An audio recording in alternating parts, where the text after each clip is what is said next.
বাংলা নববর্ষের প্রথম দিন দোকানপাটের হিসাব আনুষ্ঠানিকভাবে হাল খাতায় লিপিবদ্ধ করা হয়।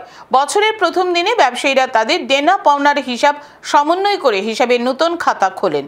বাংলাদেশ ও ভারতের বিভিন্ন রাজ্যের ছোট বড় মাঝারি যে কোনো দোকানে এটি পালন করা হয়ে থাকে। ত্রিপুরা রাজ্য বিভিন্ন দোকানে হাল খাতার প্রচলন রয়েছে। মূলত পহেলা বৈশাখের সকালে সনাতন ধর্মাবলম্বী দোকানি ও ব্যবসায়ীরা সিদ্ধিদাতা গণেশ ও বিত্তের দেবী লক্ষ্মীর পুজো করে থাকেন, এই কামনায় যে তাদের সারা বছর যেন ব্যবসা ভালো যায়। দেবতার পূজার্চনার পর তার পায়ে ছোঁয়ানো সিঁদুরে স্বস্তিকা চিহ্ন অঙ্কিত ও চন্দন চর্চিত খাতায় নতুন বছরের হিসেব নিকেশ আরম্ভ করা হয়।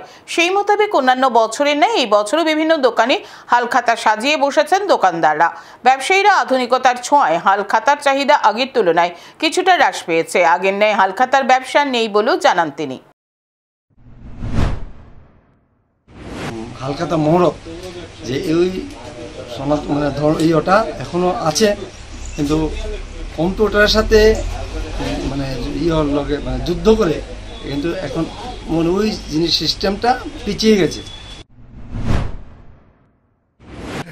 এবার চাহিদা অন্যান্য বছর থেকে অনেক কম, কারণ হচ্ছে কম্পিউটার বাইর করে মানুষের কম্পিউটারে বেশিরভাগ ব্যবহার করে। অনেক ছোটোখাটো ব্যবসায়ীরা খাতাপত্র কিছু লইয়া যায়, এমনি চলছে। এখন আগের মতো নাই।